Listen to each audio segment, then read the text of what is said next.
When we think of Paris today, the Eiffel Tower is probably the first thing that comes to mind. It's the heart of the city, right? But what if I told you that when it first shot up into the skyline, it wasn't a beloved icon? It was a scandal, a metal monster that the city's greatest minds wanted to tear down. This is the wild story of how Paris learned to absolutely hate its most famous landmark. Wow. Okay, so this wasn't just some polite disagreement.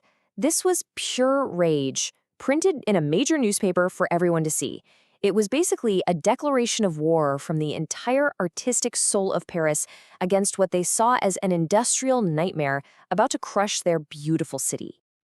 So you have to wonder, right? What was this so-called monstrous tower even for? And why on earth did it cause such a massive, massive backlash? Well, here's the thing. It was actually meant to be the showstopper for the 1889 World's Fair. Think of it as a giant temporary archway to celebrate 100 years since the French Revolution and, to show off France's industrial muscle. It was a symbol of the future, of progress, but for a lot of people, that was exactly the problem. The A-listers of the Paris art scene, I'm talking famous writers like Alexandre Dumas, composers like Charles Gounod, they all got together and signed a formal protest. They didn't just dislike it. They saw it as a total insult to French culture, to history, to everything they held dear. To them, this wasn't art. It was just a crude, ugly skeleton of bolted metal. And standing right in the middle of this firestorm was one guy, the tower's creator, Gustave Eiffel. He suddenly had to defend his creation against, well, pretty much the entire artistic establishment of France. But Eiffel's response was honestly pretty fascinating. He didn't just shrug off the criticism. He took it head on. Where they saw this barbaric, ugly thing, he saw a totally new kind of beauty, an engineering beauty, as he put it. He argued that the tower's shape wasn't just some random design. It was dictated by the laws of physics, by the wind itself. That's what gave it its own powerful, natural harmony. And then he pulled out this absolutely brilliant comparison. He brought up the Great Pyramids. He was basically asking his critics, hey, why is a colossal structure in Egypt considered a wonder of the world, but when we do it here in Paris, it's suddenly hideous and ridiculous? He was making the point that massive scale has its own kind of awe, its own kind of beauty. It was a bold move, and you know what? It really made people think.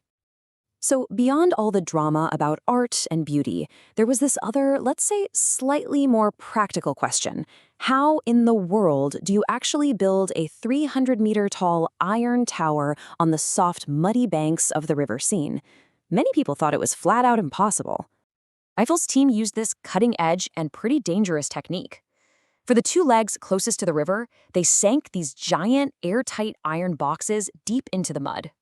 Then they pumped compressed air into the boxes, which forced all the water and mud out. This created a dry, pressurized bubble for the workers to dig the foundations deep below the riverbed. Just an incredible feat of engineering that gave the tower the rock-solid base it still stands on today. And the construction itself was a total game changer. Get this number in your head. 18,038. That's how many individual iron parts were needed. And here's the crazy part. Every single piece was made in Eiffel's factory miles away, with rivet holes drilled to within 1/10 of a millimeter of accuracy. So the tower wasn't really built on site, it was assembled, like the world's biggest, most intricate Meccano set. And what a process it was. For every single rivet, it took a team of 4 guys. One to heat it up cherry red, another to hold it in place, a third to shape the head, and a fourth to hammer it all together. They did this 2.5 million times, often dangling hundreds of feet in the air. Absolutely mind-boggling. It all came down to this insane level of precision. Those 4 huge legs had to curve inwards and meet perfectly at the first level. If they were off by even a tiny bit, the whole project would be a disaster. So to make sure everything lined up, they put these powerful hydraulic jacks at the base of each leg. This let them make these tiny, micro adjustments, nudging the massive legs into perfect alignment. And it worked, flawlessly. Okay, so after all of that incredible work, that genius engineering, you'd think the tower was safe, right? Part of Paris forever? Well, not exactly. See, the tower was basically living on borrowed time. It was built with an expiration date. It's almost impossible to believe now, but the original contract said the tower could only stand for 20 years. That's it. In 1909, it was scheduled to be taken apart and sold for scrap metal. All its critics had to do was wait. So what happened?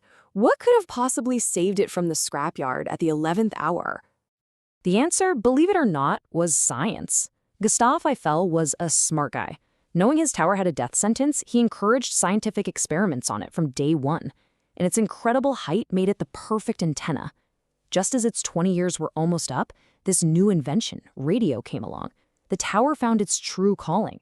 The French military suddenly realized it was an unbelievably valuable strategic asset. During World War I, it was used to intercept German radio signals that literally helped change the course of the war. All of a sudden, the useless tower had become absolutely indispensable. And just like that, the tower that was condemned as a useless monstrosity was saved because it turned out to be incredibly useful.